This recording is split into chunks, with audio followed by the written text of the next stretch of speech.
Hello! నమస్తే అండి. నేను మీ లక్ష్మీ చౌదరిని. వెల్కమ్ టు మిస్టీ మధురిమలు తెలుగు ఆడియో స్టోరీస్. మనసా స్మరామి పార్ట్ 127తో మీ ముందుకు వచ్చేసాను. కథలోకి వెళ్ళే ముందు వీడియో నచ్చితే లైక్స్, హైప్ ఇవ్వడం మర్చిపోకండి యార్. ఇక ఆలస్యం చేయకుండా కథలోకి వెళ్ళిపోదాం. ఇంట్లో నుండి వర్క్ చేసుకుంటున్న అభి ఫోన్ మోగడంతో శ్రీగారి నెంబర్ అవడంతో ఫోన్ లిఫ్ట్ చేస్తాడు. హలో అంకుల్, వచ్చేయొచ్చు కదా ఇంకెక్కడికి? ఇక్కడ కూడా పెళ్లి పనులు స్టార్ట్ అవుతున్నాయి. లేదా ఇవాళ అవనిని పెళ్లి కూతుర్ని చేస్తున్నారు కదా, మీరు అక్కడికి వెళ్ళాల్సింది కదా అని అభి నవ్వుతూ అంటాడు. మేమక్కడికి వెళ్ళినా నీకెక్కడ నిజం చెప్పేస్తామని మమ్మల్ని చూసి టెన్షన్ పడుతూ ఉంటుంది. అయినా ఇంతవరకు నీకు చెప్పలేదుగా నిజం. నేనిప్పుడు చేసింది వేరే విషయం కోసం. శ్రీధ ఇండియా వచ్చేసింది. సడన్గా వచ్చింది ఇప్పుడే. కనీసం వస్తున్నట్టు మాకు చెప్పను కూడా చెప్పలేదు. ఎందుకొచ్చిందో ఇప్పుడు ఇంత సడన్గా అర్థం కావడం లేదు. ఇక తన ప్లాన్లేవి నువ్వు సాగనివ్వవు అనుకో. కానీ తనని నమ్మలేకపోతున్నాం. మళ్ళీ ఎలాంటి పిచ్చి పని చేస్తుందా అని కొంచెం టెన్షన్గా ఉంది. నువ్వు ఏదో ఒకటి చేయి అభి అని అంటారు ఆయన. ఈసారి ఎలాంటి పిచ్చి పని చేసినా నా చేతిలో చచ్చిపోతుంది అంకుల్. నాకు తెలిసి ఆ భార్గవి ఫోన్ చేసి పిలిపించుంటుంది. ఇద్దరూ మంచి దోస్తనాలు కదా. ఇప్పటి వరకు నా వల్ల ఇద్దరూ దూరంగా ఉన్నారు. ఇద్దరూ నన్ను ఇష్టపడడం వల్ల మధ్యలో వాళ్ళిద్దరికీ క్లాష్లు వచ్చాయి. ఇప్పుడు వాళ్ళిద్దరిలో ఏ ఒక్కరిని చేసుకోకుండా వేరే వాళ్ళని చేసుకుంటున్నాను కదా. ఇద్దరూ ఒకటైనట్టున్నారు. వీళ్ళేం చేయబోతున్నారో నేను కనుక్కుంటాను అని ఫోన్ పెట్టేస్తాడు అభి. రూమ్లోకి వెళ్ళిన శ్రీధ వెంటనే భార్గవ్కి ఫోన్ చేస్తుంది. నేను వచ్చేసాను, ఇప్పుడేం చేద్దాం? మా అమ్మ వాళ్ళు అసలు నన్ను ఇంట్లో నుంచి బయటికి కూడా రానిచ్చేలాగా లేరు.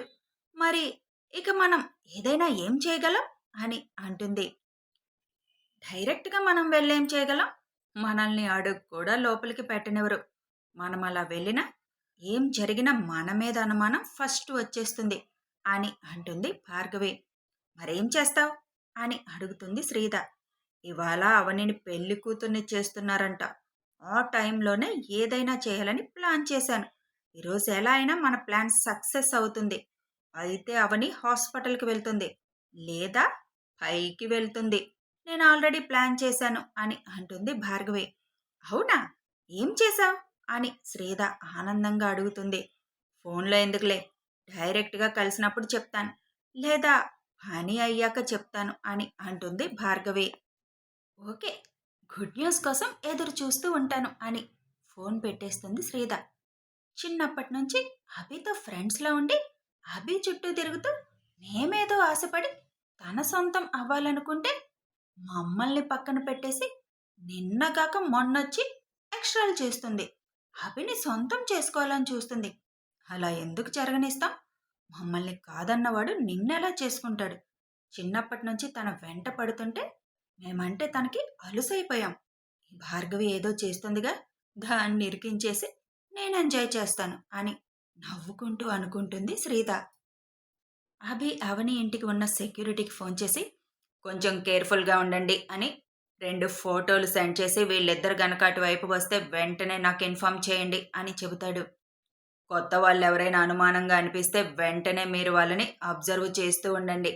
ఏదైనా తేడా అనిపిస్తే వెంటనే పక్కకు తీసుకొచ్చేయండి. వాళ్ళని స్టోర్ రూమ్లో పడేయండి, నేనొచ్చి చూసుకుంటాను అని అంటాడు అభి. సార్, కొత్తవారంటే ఒక విషయం గుర్తుకొచ్చింది. నిన్న సాయంత్రం శంకర్ గారు పార్కుకు వెళ్ళినప్పుడు పడిపోయారంట. అప్పుడు ఒక అమ్మాయి పట్టుకుందంట. ఆ అమ్మాయి హెల్ప్ చేసింది. మహా అయితే 18 సంవత్సరాలు ఉంటాయి సార్. ఆ అమ్మాయి ఇంటి వరకు తీసుకొని వచ్చింది అని చెబుతారు. మీరెవరో ఒకరు వెళ్ళాలి కదా ఆయన వెనక. ఎందుకు వెళ్ళలేదు? చెప్పాను కదా వాళ్ళ వెనక కంపల్సరీ ఉండమని అంటాడు అభి. మేం తనతో వస్తామన్నా శంకర్ గారు అసలు వినిపించుకోలేదు. నాకు అలా సెక్యూరిటీ వెనక రావడం నచ్చదు. అయినా పార్క్ ఇక్కడే కదా, తొందరగా వెళ్ళొచ్చేస్తానని చెప్పి మమ్మల్ని రానివ్వలేదు సార్. సరే, ఏం జరిగిందో చెప్పండి. ఆ అమ్మాయి దింపేసి వెళ్తుంటే ఎక్కడుంటున్నావమ్మా అని వీళ్ళు అడిగితే, ఊరి చివర బస్తీలాగుంది కదా, అక్కడుంటాం. మా అయ్య లేడు, చనిపోయాడు. మా అమ్ముంది. ఇన్నాళ్ళు తనే ఇళ్లల్లో పనిచేసేది. ఇప్పుడు తనకి ఒంట్లో బాగోక పనికి పోవడం లేదు. నేనేదో ఒక పని చూసుకుందామని వచ్చాను. ఏ షాప్లో అడిగినా ఇప్పుడు ఖాళీ లేవు అని అంటున్నారు. కాసేపు అలా పార్కులో కూర్చొని ఇంటికి వెళ్దామని వచ్చాను. ఈలోపు మీరు పడబోతే పట్టుకున్నాను. ఇప్పుడెళ్ళి మళ్ళీ రేపొచ్చి పనులు వెతుక్కోవాలి అని చెప్పింది. నీకేం పనులు చేయడం వచ్చు అని అడుగుతుంది అవని. అన్ని పనులు చేస్తానమ్మా. మా అమ్మ అన్నీ నేర్పించింది అని అంటుంది ఆ అమ్మాయి. అయితే మా ఇంట్లో పని చేస్తావా అని అడుగుతుంది అవని. మేడం, అలా సార్కి తెలియకుండా మీరెవరిని ఇంట్లోకి రానివ్వకండి. అమ్మాయి బ్యాక్గ్రౌండ్ ఏంటో మనకు తెలియదు కదా అని అంటాడు అక్కడే ఉన్న సెక్యూరిటీ అతను. పర్లేదులే, అమ్మాయికి మంచితనం ఉంది కదా, పైగా తన పరిస్థితి అంతా చెప్పింది. చిన్నపిల్ల ఏం చేస్తుంది కానీ, అందుగా అయితే తర్వాత మీరు చెక్ చేయండి బ్యాక్గ్రౌండ్ అంటూ రేపు ఉదయం నుంచి వచ్చేసాయి, ఇక్కడే పని చేసుకుందో గాని అని చెప్పి పంపించారు సార్. ఎందుకైనా మంచిదని అమ్మాయి వెనక మేమొకరం వెళ్ళాం. ఆ అమ్మాయి చెప్పింది కరెక్టే. బస్తీలోనే ఉంటున్నారు. వాళ్ళ అమ్మకు కూడా బాలేదు. ఉదయాన్నే అమ్మాయి వచ్చేసింది సార్. అంతకు మించి కొత్త వాళ్ళెవ్వరూ రాలేదు అని చెబుతారు. కొత్త అమ్మాయి సడన్గా పార్కులో అని ఆలోచించిన అభి, ఇప్పుడు ప్రెజెంట్ ఎవరిని నమ్మే పరిస్థితిలో లేను. ఆ అమ్మాయిని అబ్జర్వ్ చేస్తూ ఉండండి అని చెప్పి ఫోన్ కట్ చేసిన అనుమానం స్టార్ట్ అవుతుంది అభికి. వెంటనే అక్కడి నుంచి అవని వాళ్ళ ఇంటికి స్టార్ట్ అవుతాడు. అభి అవని వాళ్ళ ఇంటికి స్టార్ట్ అయి వినయ్కి కాల్ చేసి ఎక్కడున్నావు అని అడుగుతాడు. ఇప్పుడే అవని వాళ్ళ ఇంటికి అమ్మని తీసుకొని స్టార్ట్ అవుతున్నాను. నాన్నని రమ్మంటే రాలేనన్నారు. అందుకే అమ్మని తీసుకొని బయలుదేరుతున్నాను. 10ంటికి పెళ్లి కూతుర్ని చేయడం అన్నారు కదా అని అడుగుతాడు వినయ్. హా, అవును, టైం అయింది కదా, స్టార్ట్ అయిపోయి ఉంటుంది. నువ్వు ఫాస్ట్గా వచ్చేసాయి, పనుంది నీతో. నేను కూడా అక్కడికే వస్తున్నాను అని ఫాస్ట్గా డ్రైవ్ చేస్తాడు అభి కూడా. వీడెందుకు ఇప్పుడు వస్తున్నాడు ఇక్కడికి అనుకుంటూ వినయ్ ఆలోచనలో పడతాడు. అవనిని పీటల మీద కూర్చోబెట్టి పెళ్లి కూతుర్ని చేయడానికి సంసిద్ధమవుతారు అందరూ. కుమార్ గారి దంపతులతో పాటు అవని ఫ్రెండ్స్ ఇద్దరు ఊరు నుంచి వస్తారు. రాజారాం దంపతులు కూడా అక్కడే ఉంటారు. సుచిత్ర, ధను గారు కూడా ఉదయాన్నే అక్కడికి వస్తారు. ముందు రాకూడదు అనుకుంటారు కానీ అను గారు, ఏం పర్లేదు, ఎవరున్నారు ఇక్కడ మాకు, మీ కోడలే కదా, పెళ్లి కూతుర్ని చేయడమే కదా, వచ్చినా తప్పులేదు రండి అని పిలుస్తారు అను గారు. దానితో ధను గారిని తీసుకొని సుచిత్ర గారు కూడా అక్కడికి వస్తారు. అవని పనిలో పెట్టుకున్న అమ్మాయి ఉదయాన్నే వచ్చేస్తుంది. పని కూడా చెప్పకముందే అన్ని పనులు తన మీద వేసుకొని చలాకీగా అటూ ఇటూ తిరిగేస్తూ ఉంటుంది. అభి ఫోన్ చేసే టైంకి అవని బెడ్రూమ్ వరకు కూడా అమ్మాయి వెళ్ళిపోతుంది. అభికి ఫోన్ చేశాక ఆ అమ్మాయిని అబ్జర్వ్ చేయమని చెప్పడంతో లోపలికి వస్తాడు ఒక సెక్యూరిటీ అతను. అతను వచ్చేసరికి అవని వాళ్ళందరూ కింద ఉంటే ఆ అమ్మాయి మాత్రం కనిపించదు. బాబు, మీరు బయట ఉండాలి అని శంకర్ గారు అనడంతో వెళ్ళిపోతాను సార్. అభి సార్ ఒక చిన్న పని చెప్పారు, ఆ పని చూసుకొని వెళ్ళిపోతాను అని అంటాడు అతను. ఆ మాట విన్న అవని, నాన్న, వాళ్ళని ఏమీ నువ్వు ఇబ్బంది పెట్టకు, వాళ్ళు వాళ్ళ పని చేసుకుంటారు అంతే అంటుంది. నేనేమనలేదమ్మా, నీకు నలుగు పెడుతున్నారని నేను కూడా బయటకు వెళ్తున్నాను కదా, అందుకని బాబుని కూడా రమ్మన్నాను అంతే అని అంటారు శంకర్ గారు. ఏం పని చెప్పారు మీ సారు? నన్ను కాపలాగా చూసుకోమనే కదా, లోపలేమన్నా అనుమానంగా ఉందా అని నవ్వుతూ అడుగుతుంది. నో మేడం, మీకు తర్వాత చెప్తాను ఆ విషయం అని చుట్టూ చూస్తూ ఉండగా పైనుంచి దిగుతుంది ఆ అమ్మాయి. అందరూ ఇక్కడుంటే నువ్వు పైన ఏం చేస్తున్నావు? నీ గురించి కొన్ని డీటెయిల్స్ మా సార్ కనుక్కోమన్నారు, రా బయటికి వెళ్దామని తనని తీసుకొని బయటికి వెళ్ళిపోతారు సెక్యూరిటీ. అందరికీ ఆశ్చర్యంగా ఉన్న ఆ అమ్మాయి డీటెయిల్స్ కనుక్కోమని ఉంటారులే అభిగారు, తొందరగా ఎవరిని నమ్మొద్దు అన్నారు కదా అని అంటుంది అవని. ఉన్న వాళ్ళందరూ కలిసి నలుగు పెట్టే కార్యక్రమం మొదలు పెడతారు. ముందు పార్వతి గారి చేతే అవనికి పసుపు నలుగు పిండి రాసి బొట్టు పెట్టి అక్షింతలు వేయిస్తారు. సుచిత్ర గారు రాగానే ఆ చుట్టుపక్కల వారిని కూడా పిలవడంతో ముత్తైదువులందరూ వస్తారు. తర్వాత రాజారాం గారి భార్య, కుమారి గారి వైఫ్, సుచిత్ర గారు అందరూ వరుసగా అవనికి నలుగు పిండి రాస్తారు. సెక్యూరిటీ అమ్మాయిని పక్కకు తీసుకువెళ్ళి, నువ్వు పైన ఏం చేస్తున్నావు అని అనుమానంగా అడుగుతారు. నేనేం చేస్తాను సార్, అమ్మాయి గారు రూమ్ అంతా సర్దాను అంతే, అంతకు మించి ఏం చేయలేదు అని తడబడుతూ చెబుతుంది. అప్పుడే అమ్మాయి ఫోన్ మోగడంతో ఆ అమ్మాయి భయపడుతూ ఫోన్ మీద చెయ్యి వేస్తుంది. ఆ అమ్మాయి తడబడడం, ఇప్పుడు భయపడడం రెండూ అనుమానంగానే అనిపిస్తాయి సెక్యూరిటీకి. వెంటనే "ఫోన్ ఇటివ్" అని అడుగుతారు కోపంగా. "నా ఫోన్ మీకెందుకు సార్? మా అమ్మకేమన్నా బాలేదేమో, అందుకని ఫోన్ చేశారేమో. నేను వెళ్తాను సార్, మళ్ళీ వస్తాను" అని హడావుడిగా వెళ్ళబోతుంది. దానితో ఇంకా అనుమానం బలపడి "మర్యాదగా ఫోన్ ఇస్తావా ఇవ్వవా" అని సీరియస్గా అడుగుతారు. అప్పుడే అక్కడికి అభి కూడా వస్తాడు. "సార్, నిజంగానే ఈ అమ్మాయి విషయం కొంచెం అనుమానంగానే ఉందని" అంటాడు సెక్యూరిటీ. ఆ అమ్మాయి వైపు పరీక్షగా చూస్తూ "ఏం చేసింది" అని అడుగుతాడు అభి. "మేడం వాళ్ళందరూ కిందుంటే నేను వెళ్ళేసరికి ఈ అమ్మాయి అక్కడ లేదు. నేను వెళ్ళిన 10 నిమిషాలకి కిందకి వచ్చింది. అది కూడా అవని మేడం రూమ్ నుంచి వచ్చింది. అందుకే అనుమానం వచ్చి ఇక్కడికి తీసుకొచ్చాం. మేడం రూమ్లోకి ఎందుకు వెళ్ళావు? నువ్వు ఒక్కదానివి" అని అడిగితే రూమ్ సర్దడానికని చెప్తుంది కానీ తడబడుతుంది సార్.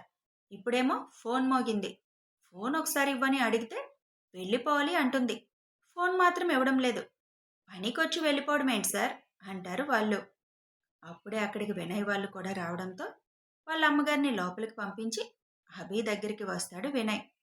అప్పటికే శంకర్ గారు "అభి ఇక్కడికి ఎందుకు వచ్చాడు" అని దగ్గరికి వెళ్ళేసరికి అమ్మాయి గురించి చెప్తుంది విని అలాగే నిలబడిపోతారు. "ఏమైందిరా అభి" అనుకుంటూ వినయ్ కూడా దగ్గరికి రావడంతో "ఆ భార్గవి శ్రీధ కలిసి ఏదో చేయాలని చూస్తున్నారు.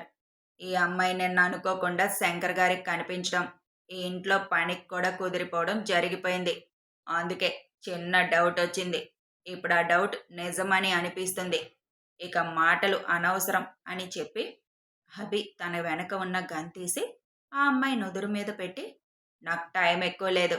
అసలు ఆడపిల్ల మీద చేయి చేసుకునే అలవాటు కూడా లేదు. ఎవరు నువ్వు? ఇక్కడికి ఎందుకు వచ్చావు" అని సమాధానం వెంటనే చెప్పేస్తే నిన్ను పంపించేస్తాను. లేదు ఇలాగే నటిస్తాను అంటే ఇప్పటికే చిరాగ్గా ఉన్నాను. షూట్ చేసి పడేస్తాను.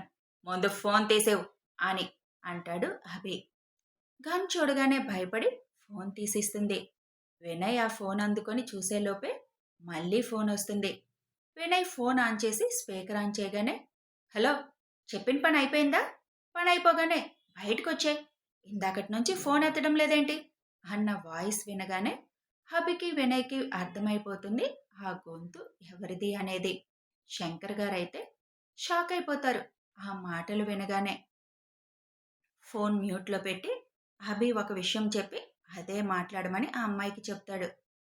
"పని అయిపోయింది మేడం, కానీ ఇక్కడి నుంచి ఎలా బయటపడాలో అర్థం కావట్లేదు. ఏదో ఒక పని చెబుతూనే ఉన్నారు. మీరు ఫోన్ చేసినప్పుడు నేను మేడం పక్కనే ఉన్నాను. అందుకే ఎత్తడం అవ్వలేదు. ఇప్పుడే బయటకొచ్చాను. వెళ్ళిపోదాం అనుకుంటే ఇక్కడ సెక్యూరిటీ ఎందుకు ఇప్పుడే వెళ్ళిపోతున్నావు అని అడుగుతారని భయమేసి ఆలోచిస్తున్నాను" అని చెబుతుంది. "మీ అమ్మకి బాలేదని చెప్పి తొందరగా వెళ్ళిపో. ఇప్పుడు జరిగేదానికి నువ్వు అక్కడే ఉంటే ఫస్ట్ నిన్ను అనుమానిస్తారు. నువ్వు దొరికావంటే మేం కూడా దొరికిపోతాం. ఫాస్ట్గా అక్కడి నుంచి ఏదో ఒక విధంగా వెళ్ళిపో" అని ఫోన్ కట్ చేస్తుంది భార్గవి. ఆ మాటలన్నీ విన్న అభికి ఆవేశం ఎక్కువై "నీ సంగతి తర్వాత చెప్తాను. ముందేం చేశావు? ఏం ప్లాన్ వేశారు మీరు? ఏం చేయబోతున్నారు? ఫాస్ట్గా చెప్పు" అని గట్టిగా అడుగుతాడు అభి. అప్పటికే సుచిత్ర గారు అభి వచ్చాడని వినయ్ వాళ్ళ అమ్మగారు చెప్పడంతో బయటికి వస్తారు. అభి గట్టిగా అరవడం చూసి "ఏంటభి, ఏమైంది" అని అక్కడికి వస్తారు. "ఒక్క నిమిషం అమ్మా" అని "మర్యాదగా చెప్పు, ఏం చేశారు మీరు" అని అభి మళ్ళీ సీరియస్గా అడగడంతో అవని గారికి బాత్రూంలో కరెంటు షాక్ కొట్టేటట్లు పెట్టాం అని ఆ అమ్మాయి భయపడుతూ చెప్పేస్తుంది. అది విన్న సుచిత్ర గారు "ఏం మాట్లాడుతున్నావు? బాత్రూంలో కరెంట్ షాక్ కొట్టేటట్టు పెట్టారా? అభి, అవని ఇప్పుడే పైకి స్నానానికి వెళ్ళింది" అని సుచిత్ర గారి నుంచి మాట రాగానే ఆ అమ్మాయిని సెక్యూరిటీ మీదకి విసిరి అభి ఫాస్ట్గా లోపలికి వెళ్తూ "వినయ్, ఇక్కడ ఉన్న మెయిన్ ఆఫ్ చేయండి. తొందరగా, ఫాస్ట్" అని అభి పరిగెత్తుకుంటూ పైకి వెళ్తుంటే అందరూ ఏమైంది అంటూ ఆశ్చర్యంగా చూస్తూ ఉంటారు. అవని ఫ్రెండ్స్తో లోపలికి వెళ్ళి "మీరు కూడా కిందకి వెళ్ళండి, నేను స్నానం చేసొస్తాను" అని వాళ్ళని వెళ్ళమంటుంటే, ఇక్కడ మేముంటే ఏమీ అవ్వదు కానీ వెళ్ళి త్వరగా చేసిరా, మేమిక్కడ కూర్చుంటాం అంటారు. సరే కూర్చోండి అని అవని బాత్రూంలోకి వెళ్ళబోతుంటే లావణ్య ఫోన్ చేస్తుంది. ఉదయాన్నే రమ్మంటే రాకుండా ఇప్పుడు ఫోన్ చేస్తుందా ఈడియట్ అనుకుంటూ ఫోన్ లిఫ్ట్ చేస్తుంది అవని. సారీ అవని, రావడం కుదరలేదు. గెస్ట్లు వచ్చారు ఇంటికి. మధ్యాహ్నం నుంచి వచ్చి ఇంకా అక్కడే ఉండిపోతాను. సారీ అని చెప్పేసి ఫోన్ కట్ చేస్తుంది లావణ్య. ఫోన్ పక్కన పెట్టి బాత్రూంలోకి వెళ్తుంది అవని. అవని వాష్రూంలోకి వెళ్ళి తన డ్రెస్ రిమూవ్ చేస్తూ పైపు తిప్పడానికి పైపు దగ్గరికి వచ్చి చెయ్యి వేస్తుండగా అదే టైంకి అభి రూమ్ లోపలికి ఎంటర్ అవుతాడు. ఎవరు సార్ మీరు, అలా రూమ్లోకి వచ్చేసారు అని అవని ఫ్రెండ్స్ అడుగుతున్నా పట్టించుకోకుండా రూమ్లో అవని కనిపించక వాష్రూమ్ దగ్గరికి పరుగు పెడతాడు. కథ కొనసాగుతుంది. మరి వాళ్ళు అనుకున్న ప్లాన్ వర్కౌట్ కాకుండా అభి ఆపగలడా?